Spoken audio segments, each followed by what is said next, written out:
If my life's ruined, yours should be too, my ex threatened, after I exposed her $1,800 resort trip cheating with a coworker, booked on my credit card. I thought the breakup was over, until her meltdown ended with police and criminal charges. Hey Reddit, buckle up for this one. I thought I was just dealing with a rocky relationship, some distance, weird habits, maybe a lie or two, but it turned into something way bigger than I ever expected. This isn't one of those breakup posts that ends with, "We talked it out," or "I learned to forgive." Nope. Stick around till the end, because this one didn't end like any normal relationship story. I've been with Miranda for about a year and a half, living together for 6 months. Things started great. She was fun, easy to talk to, ambitious, all that. The kind of woman who made everything feel steady. It was comfortable. The kind of relationship you don't question because it just works. Then, somewhere around month 16, I noticed little things changing. She started wearing perfume she never owned before. Strong, expensive stuff. Got new clothes that didn't fit her usual laid-back style. I'd ask about it, and she'd say things like, "Just treating myself." Fair enough, I guess. But then came the late nights. At first, it was working late or girls' nights. Then it turned into carpooling with coworkers, helping my friend move. I'm not the jealous type, but it's hard not to notice when your girlfriend goes from homebody to social butterfly overnight, especially when the explanations never quite line up. Now, a few months into living together, we both had each other's locations on Find My Friends. It was her idea, actually. She said it made her feel safe in case something ever happened while driving. I didn't think much of it, and honestly, I barely used it until she started acting weird. So yeah, I checked it a couple of times. Once when she said she was at work. Yep, right at the office. Another time when she said she was spending the night at Sarah, her friend's place. Location showed it at Sarah's. Another time she was supposedly running errands. Showed her at the grocery store. Every time it matched. I started feeling like a jerk for even checking. That's the thing about trusting people. You want to believe the best, even when something in your gut says, "Hey, this isn't adding up." But every dot matched every excuse. So I told myself I was being paranoid. Then one night, we're sitting on the couch watching some random show, and I get a notification from my phone. Location sharing reminder. Out of habit, I swipe it, open the app, glance at her dot. She catches me immediately. "What are you doing?" she asks, voice sharp. "Nothing. Just checking where you were earlier? You said traffic was crazy. I was—" "Wow," she interrupts, eyes wide like I just confessed to being a spy. "Are you serious right now? You checked my location?" I shrug. "Yeah. You literally asked me to share it months ago." She scoffs, shaking her head like I just said the dumbest thing on earth. "That's so toxic, you know that? That's controlling behavior, Daniel. You don't trust me?" Now, I'm sitting there holding my phone like it's a smoking gun. "You made me download the app," I remind her, calm as possible. "That was different," she says. "That was for safety, not surveillance." She launches into a speech about trust and independence, and how healthy couples don't need to check up on each other. The irony nearly makes me laugh, but instead, I nod, tell her she's right, and that I'll stop. I closed the app right in front of her, and told her I wouldn't check again. She softened instantly. "I just want to feel trusted," she said, putting her hand on mine. "Yeah," I told her. "Me too." What happens next is almost creepy in hindsight. Overnight, she transforms back into the perfect girlfriend. Suddenly, she's cooking dinner, packing me lunches, giving me long hugs before work. She starts leaving cute sticky notes around the apartment. "Have a great day" on my coffee mug. "Miss you already" on my lunchbox. At first, I tell myself this is good, that maybe the little fight reset things. We're laughing again. She's more affectionate, and everything seems normal. But it's too normal. Like perfect to the point it feels rehearsed. If I really believed everything was fine, I wouldn't be sitting there thinking about it. The food's good, her smile's perfect, everything looks normal. But that weird gut feeling, the one I tried to shut up before, just won't die. She's acting like the perfect girlfriend now, and maybe that's the problem. No one turns flawless overnight unless they're trying to cover something up. I don't say anything. I don't check. I just stare at the ceiling thinking, if this is what trust feels like, why does it still feel wrong? And that's how it started. The quiet part of me that decided to stop giving her the benefit of the doubt. I didn't know it yet, but the part of me that turned off that app was about to wish he hadn't. The following week, Miranda's schedule turned into a puzzle no one could solve. Every day came with some new story that made less sense than the last. Monday was late meeting. Tuesday was helping a coworker move. Wednesday was gym after work. And Thursday, she said she was meeting an old college friend for dinner. She barely made it home before midnight any night that week. It wasn't just the late hours, it was how she looked leaving the apartment. Before, her idea of running errands meant sweatpants and a messy bun. Now she's stepping out in tight jeans, hair done, fresh perfume, full makeup. I joked about it once and asked if she was trying to get sponsored by Sephora. She laughed too loud and said, "You'd like that, huh?" But didn't actually answer. Then came the jewelry, a silver bracelet I'd never seen before. I asked about it casually, and she said her mom bought it just because. She started hiding her phone more too. It used to be everywhere. On the couch, the counter, face up. Now it was always face down or in her pocket. Once I walked into the living room and she tilted the screen away like she was guarding nuclear codes. Friday morning rolls around, and she's in a great mood. She's humming, packing a weekend bag. She says she's heading to her mom's house, 3 hours away. Apparently her mom hasn't been feeling well, and she wants to help out. Yeah, that's fine, I tell her, pretending I'm not suspicious. Tell your mom I said hi. I will, she says, smiling. You'll survive without me for a few days? I think I can manage. She kisses me goodbye, all cheerful, then grabs her overnight bag and leaves. I spend the rest of the morning catching up on some remote work, just minding my own business. Around 2 in the afternoon, I get a text from my bank, joint card activity alert. We opened it together a few months ago for groceries and emergencies, but honestly, it barely got used anymore. The alert says, $200 transaction at Taverna Prime. I frown. That's an expensive restaurant downtown, not exactly a place for me and mom. I figure maybe she grabbed dinner before driving out. Then, 15 minutes later, another alert. $380 purchase at Luxe Boutique. That one's a high-end women's store. I've been in there once, with her, when she walked right back out after seeing the prices. Now she's suddenly spending hundreds there? I refresh the banking app. My gut's already twisting, but I can't look away. Then I see it. The newest pending charge. Sunset View Grand Resort. 2-night stay.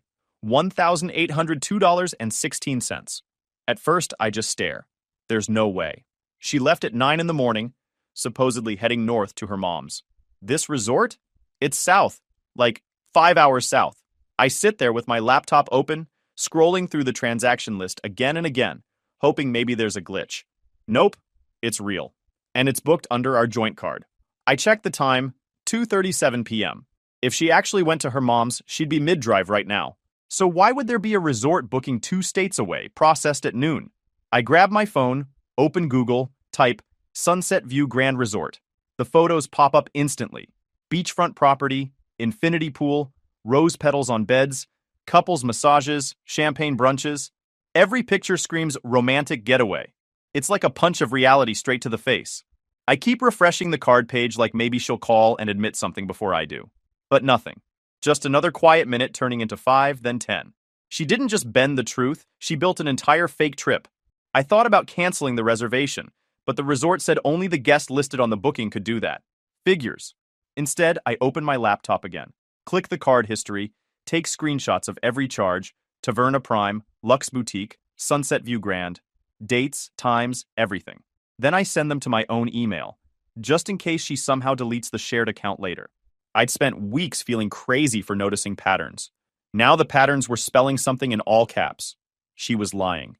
And she was bold enough to do it with my name on the card. I close my laptop, lean back, and say out loud, "All right, Miranda, let's see how good you really are at this." Because now it wasn't about emotions anymore.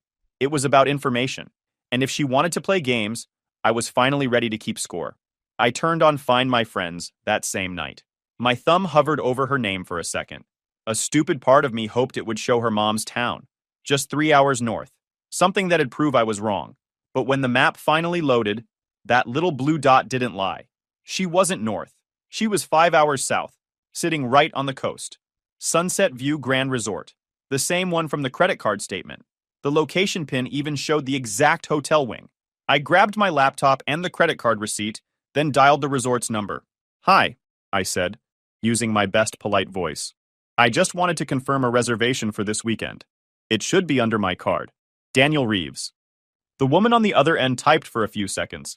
"Yes, Mr. Reeves, I see it here. Premium Sunset View suite for 2 guests, 2 nights, checking in Friday." "For 2 guests, right?" I repeated. "Yes, that's correct," she said. "Premium suite, standard king." That told me everything I needed to know.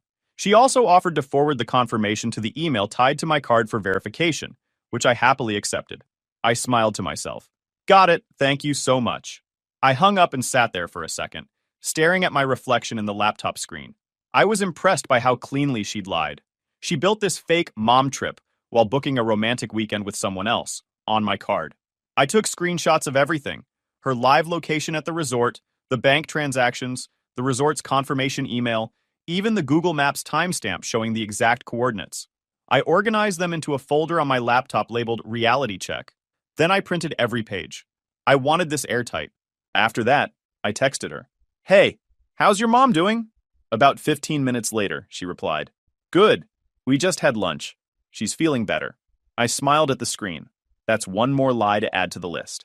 An hour later, she sent me a picture. Her and her mom supposedly sitting at a diner. Except something about it looked weird.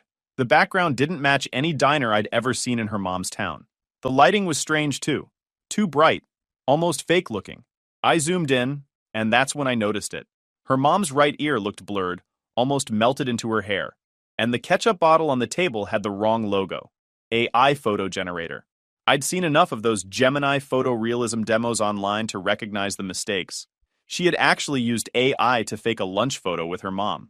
Unreal. I texted back, that's great. Tell her I said hi.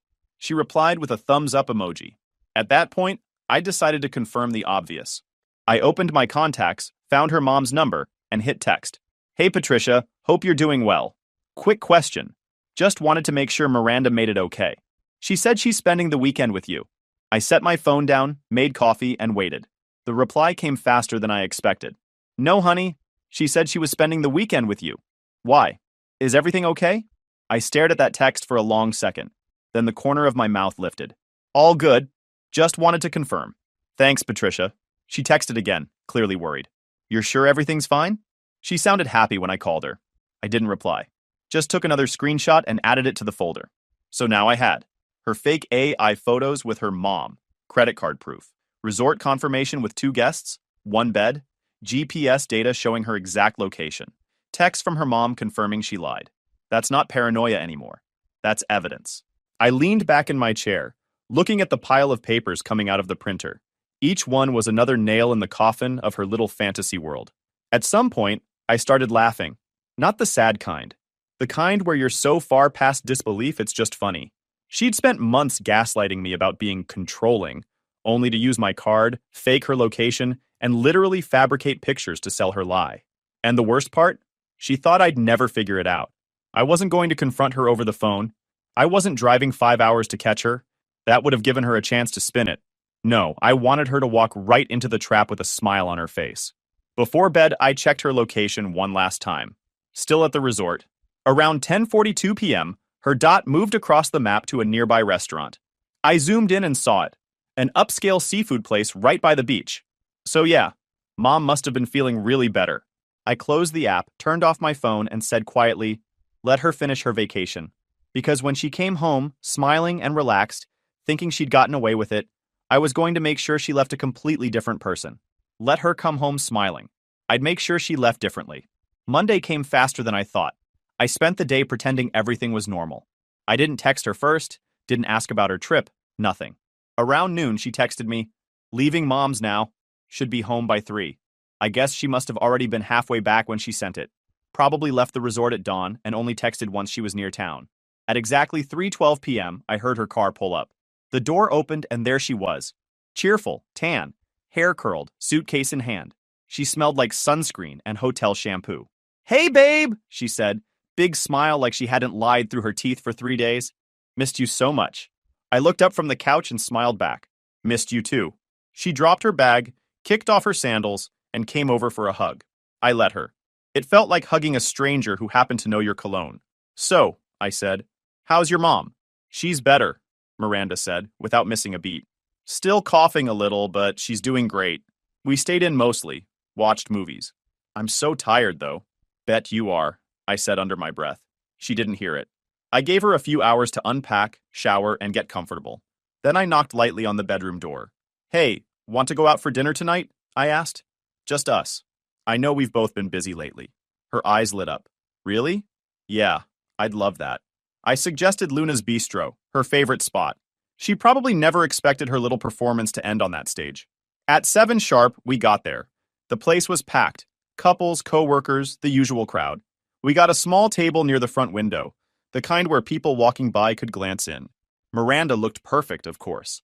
Makeup done, new dress I'd never seen before, probably from that $380 boutique. She smiled across the table like she'd just won something. "I'm glad we're doing this," she said. "I feel like we've been off lately, but I think this weekend helped me clear my head." I nodded. "Yeah? That's good. What did you do all weekend?" She started talking fast. Too fast. "Oh, you know. Helped Mom with her garden, watched a couple shows, made dinner together. It was nice to just disconnect." "Yeah, totally," I said. "How's her garden doing now?" She blinked. Good. We planted, roses, I think." "You think?" She forced a laugh. "You know me, I don't remember flower names." I leaned back, pretending to think. "True. And weather was good up north?" "Yeah," she said, glancing around the restaurant. "Bit cloudy, but not too bad." Weird," I said, pulling out my phone. "Because the weather app says her town had rain all weekend." She froze for half a second, then smiled again. "Maybe it rained at night." I wasn't keeping track. "Of course," I said, still calm. The waiter came, we ordered food, and I let her talk. She told stories about work, about how stressful things had been, about how she was glad we were in a better place. I even laughed at a few of her fake jokes, just to sell it. Then the waiter brought our food. Her pasta, my steak. I waited until she had her fork halfway to her mouth. "Hey," I said softly. "You mind if I show you something real quick?" She smiled, chewing. "What's up?" I reached into my bag and pulled out a folder. Set it down in front of her. She frowned, wiped her hands, unfolded it, and her entire face shifted. Receipt. Sunset View Grand Resort. 2 nights. Premium suite. 2 guests. She looked up at me. What is this?" I didn't answer. I just laid another paper on top. Screenshot of her live location. Timestamp. Saturday, 2:47 p.m. Sunset View Grand Resort. Then another. Credit card charges. Restaurant, boutique, resort. Then another. Text from her mom. "No, honey. She said she's with you." Each one, carefully printed, slid across like poker cards. She stopped breathing for a second, hands shaking slightly. "Daniel," she whispered. "This isn't what it looks like." I leaned forward, voice calm, but low enough for the people at the next table to hear. "Then what is it?" She looked around, noticing a few people glancing over. "Please don't do this here," she whispered, voice trembling. "Why not?" I asked. "You weren't worried about an audience when you used my card for a weekend getaway." Her eyes filled with panic. "It wasn't like that. It was a girls' trip, I swear. I didn't tell you because you'd freak out." "Girls' trip?" I said, raising an eyebrow. "That's funny." The resort confirmed it was 2 guests and 1 king bed. "Do your girls usually share that?" A few heads turned at nearby tables. Someone at the bar actually turned their chair slightly. She lowered her voice to a desperate whisper. "Daniel, please stop. It was just a coworker. Nothing happened, I promise." "So you lied to me, lied to your mom, lied to your job, and used my money," I said, keeping my tone even. "And your defense is, nothing happened?" Her eyes darted toward the window like she was looking for an exit. "You don't understand." I stood up, set a few bills on the table for my half of dinner, and looked her dead in the eye. "I understand perfectly," I said. "You're a liar, Miranda. And dinner's over." "Oh, and so are we." Then I walked out. Behind me, I could hear her calling my name. Quiet at first, then louder. Her voice cracked mid-sentence, drawing even more attention. By the time I reached the door, she was standing up, trying to chase me, tears streaking her makeup. The whole restaurant had gone silent, everyone pretending not to stare while definitely staring. I stepped outside, the cool night air hitting me like a clean slate.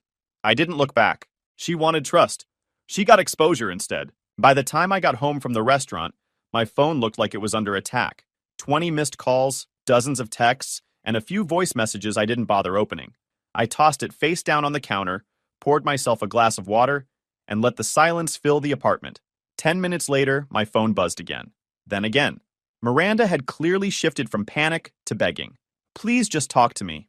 "It's not what you think. You embarrassed me in public. Can we fix this?" I turned the phone off completely. If she wanted an audience, she could text herself. The next morning, I powered it back on, just long enough to screenshot everything for my records. At noon, I sent everything to Patricia, Miranda's mother. No explanation, no caption, just attachments. 5 minutes later, she texted back, Oh my God. I'm so sorry. I had no idea. Then another message right after. Stay home. She'll figure it out. That one made me stop and just stare at the screen.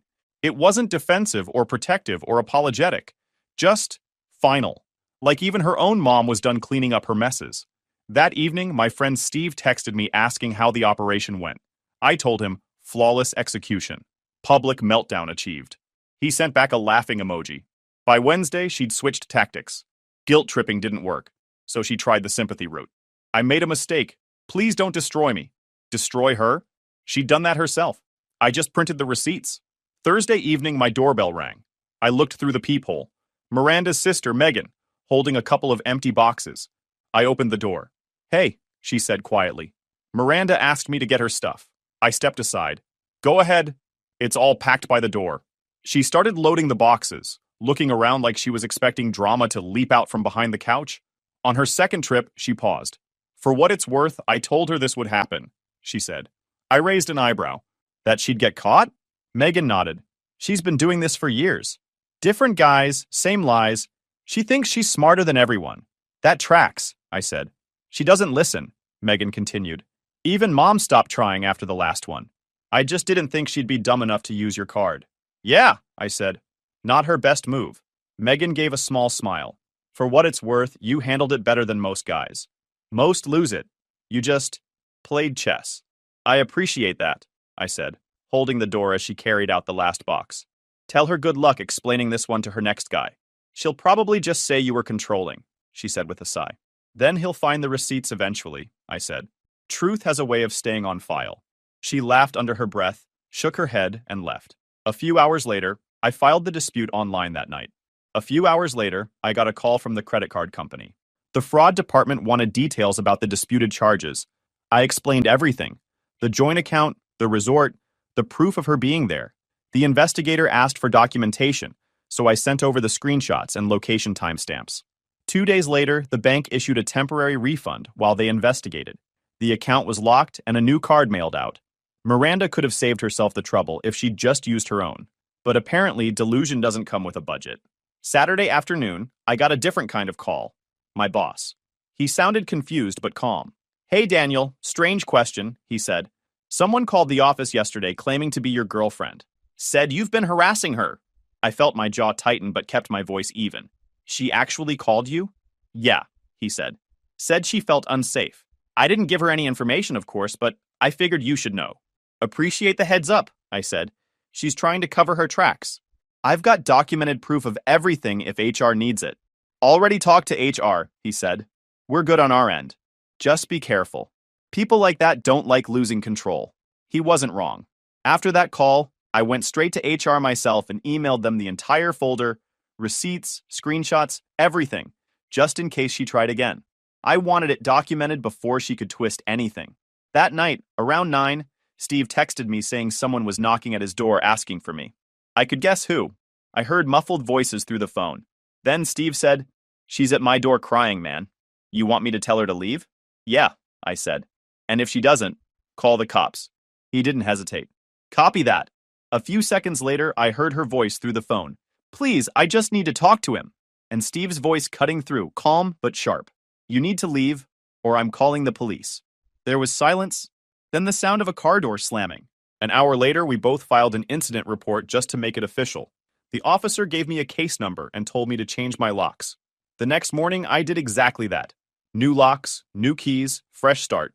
Cost me about $300, but worth every cent. When I shut the door that night and turned the deadbolt, I couldn't help but laugh a little. Funny thing, I said out loud, setting my new keys on the counter. She spent thousands trying to escape me. I glanced at the door. Solid, locked, quiet. Now she can't even get in. The next week started quiet. Too quiet, honestly. No calls, no messages, no random knocks at the door. For the first time in months, the apartment felt like mine again. By Wednesday afternoon, that piece came with a new name flashing across my phone. Sean H. I didn't recognize it right away, but the voicemail started with, Hey, this might sound weird. I'm Sean. I work with Miranda. I need to talk to you. I called him back. His tone was nervous but respectful, like a guy who didn't know if he was about to get yelled at. Hey man, he said. I just found out what really happened. I had no idea she was with you. She told me she was single. I leaned against the counter, keeping my voice calm. You're the one from the resort. Yeah, he admitted, voice small. She said she booked everything on her card. Said she needed a break after a bad breakup. I swear I wouldn't have gone if I'd known. She used my card, I said. There was a long pause. Then he said quietly, Jesus Christ. He sounded genuinely disgusted. Not embarrassed, just done. Like a guy who realized he'd been played just as hard. I already talked to the fraud investigator, I said. They've got all the proof they need. But if you want to add a statement, I'm sure it'll help. Absolutely, he said quickly. I'll tell them everything. She's been acting weird at work too, like pretending nothing happened, telling people we're still friends. Everyone's side-eyeing her. That checks out, I said dryly. Delusion's her favorite outfit. He chuckled, but it sounded bitter. You handled this better than I would have, man. I respect that. We hung up on good terms. Later that night, he emailed to say he'd given his statement to the credit card company. A couple of weeks later, the case was officially closed. Final decision in my favor. No liability on my side. Friday afternoon, my phone buzzed again. Unknown number. Against my better judgment, I answered, Daniel? It's Patricia, Miranda's mom. Her voice sounded tired, older. I just wanted to apologize again, she said. I thought she'd calm down, but she's not listening to anyone. She's telling people this is all your fault. I sighed. That's her pattern, isn't it? She keeps saying you ruined her life, Patricia said. But honestly, she did that herself. I told her she can't stay here anymore until she takes responsibility. She's been lying since the day she walked back through my door. So she's with you now? I asked. Not anymore, she said softly. I told her to pack her things. She burned through most of her money. She's not in a good place. For a second, I felt something almost like pity, but it faded fast. You did the right thing, I said. I know, Patricia said quietly. You deserved better. I just hope she finally learns. We hung up, and that was the last time we spoke. Over the weekend, I got a text from Sean again. You won't believe this. She tried to get me written up at work. Said I took advantage of her during the trip. But HR reviewed the emails, and I provided the card records. They know she lied. She's done. A few hours later, he called. They fired her, man. HR said her behavior violated company policy. Fraud, dishonesty, harassment. She packed up her desk this morning. Didn't even look at anyone. I couldn't help but laugh. Karma doesn't miss. She looked wrecked, he said. Tried to say she's the victim, but nobody's buying it. I actually feel bad for her, just a little. Don't, I said. She had every chance to stop. She just kept digging. Sean let out a low whistle. You're not kidding. She's completely cut off now. Nobody wants to be associated with her. She's couch surfing. We ended up talking another half hour, and I realized he was a decent guy. Straightforward, no ego, just someone who got caught in the blast radius. Bro, you did it right, he told me. You let the truth embarrass her. That's the best revenge there is. He wasn't wrong. By Monday, the final fallout hit. Patricia called again. One last update. Miranda tried to go back home, but her mom refused to let her move in. Said she needed to grow up, find a job, and stop blaming everyone else. Apparently, Miranda's friends weren't answering her calls either. She was unemployed, single, and officially out of places to stay. Meanwhile, I was back at my place, watching a movie with Steve, eating takeout, laughing about how everything had gone full circle. He looked over at me and said, You ever think about what she's doing right now? Yeah, I said, picking up my drink, probably wondering how the guy she called controlling managed to control his own life better than she ever could. He laughed so hard he nearly choked on his food. When he left, I stood by the window for a while, looking out at the quiet street. No car I recognized, no noise, no drama, just calm. That kind of peace doesn't have a sound until you lose it once. I locked the door, turned off the lights, and said it out loud, just because it felt right. It's peaceful when chaos finally runs out of keys. For a few weeks, life stayed that way. Quiet, steady, and mine again. Work was smooth, gym after hours, dinner at home, sleep without anxiety, no calls, no emails, no drama. I almost forgot how much energy I used to waste trying to keep someone else's storm from flooding my day. It was a Saturday night when everything broke that silence. I was in my kitchen, tossing leftovers into a pan, when I heard a knock, the kind that already felt wrong. I opened the door, and there she was, Miranda. She looked nothing like the person who used to talk about self-care and boundaries. Hair greasy, face pale, clothes wrinkled like she'd slept in her car. Her eyes were swollen and red. Daniel, she said, voice shaky. Please, I just need to talk. I didn't move. There's nothing left to talk about. Please, she said again. Just 5 minutes. That's all I'm asking. I exhaled slowly. You had months to talk. You chose lies instead. She stepped forward like she might try to come in, so I put a hand on the door frame. Don't, I said flatly. That's when the act started.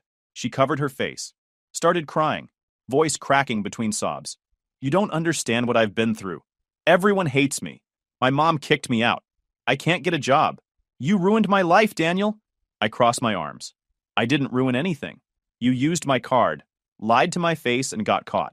That's called consequences. She dropped her hands and glared at me. It was one trip, one mistake. One mistake that cost nearly $2,000 and a career, I said. You really think that's my fault? Her breathing got heavier. You're acting like you're some saint, like you didn't humiliate me in front of everyone. Public lies get public endings, I said, calm as ever. That's when she snapped. Her voice jumped an octave, screaming now, words tripping over each other. You ruined my life over a getaway, a weekend. You had to make it public. You had to destroy me. She slammed her hand on the kitchen counter hard enough to rattle the utensils. I stayed still. She turned, grabbed the nearest thing, a knife, not a big one, but sharp enough to make your heartbeat pick up. Put it down, I said evenly. Don't do this. She pointed it at me, hand trembling. You think you can just walk away from this like you're better than me? If my life's ruined, yours should be too. I held her gaze. Miranda, put it down. She took one step forward. I'd almost forgotten Sean was supposed to stop by that evening to drop off a flash drive. That's when I heard the knock, from behind her this time. The door was still slightly open. Hey man, you home? Sean's voice came from the hallway. Miranda spun around, eyes wild. Sean froze in the doorway, taking in the scene. Her holding a knife, me standing a few feet away. What the hell's going on? He asked carefully. Miranda laughed, a high, hysterical laugh that didn't sound human. Of course. Of course you're here. The two of you. Bonding over my trauma, right? Sharing notes about the crazy ex. Miranda, stop, I said. She ignored me, glaring at Sean now. You think you're so much better than me, huh? You both do. You're laughing about me, talking about me like I'm some joke. Sean reached for his phone. I'm calling the cops. Don't you dare! She screamed, lunging toward him. She moved faster than I expected, the knife flashing in the light. Sean stumbled back, nearly tripping over the rug. I reacted before thinking, grabbed her wrist mid-swing, twisted, and forced the knife out of her hand. She fought back hard, kicking and clawing, screaming at both of us, but adrenaline took over. I pinned her arms while Sean called 911. She's got a weapon, he said quickly into the phone. We're at 241 Crestview, apartment 3C. Send someone now. Miranda was still screaming, half words, half sobs. You both ruined me. You made me look insane. You did that all by yourself, I said quietly, holding her down until I heard sirens outside. It didn't take long. 2 officers came up within minutes. Sean stepped back while I raised my hands and moved aside. The cops ordered her to stand. She didn't. She just sat on the floor, crying, muttering things that made no sense. When they cuffed her, she started begging again. First them, then me. Please, Daniel, don't do this. You know me. You loved me. I didn't answer. They let her out, still crying, still trying to talk her way out of it. Sean and I gave our statements separately. One officer bagged the knife as evidence. Another asked if she'd ever done something like this before. Not with a weapon, I said. But she's been escalating. They nodded, said they'd keep us updated, and left. When the door finally shut, Sean just stood there, rubbing his forehead. Man, he said, voice low, she's gone completely off the rails. Yeah, I said quietly. That's what happens when lies catch up. We sat in silence for a while. The adrenaline faded, leaving only exhaustion. Sean looked at the dishes on the counter. You saved me from getting stabbed, he said. I just didn't want blood on the rug, I said dryly. He laughed, shaking his head. A few weeks later, I got the update from the officer. Miranda was charged with assault and trespassing.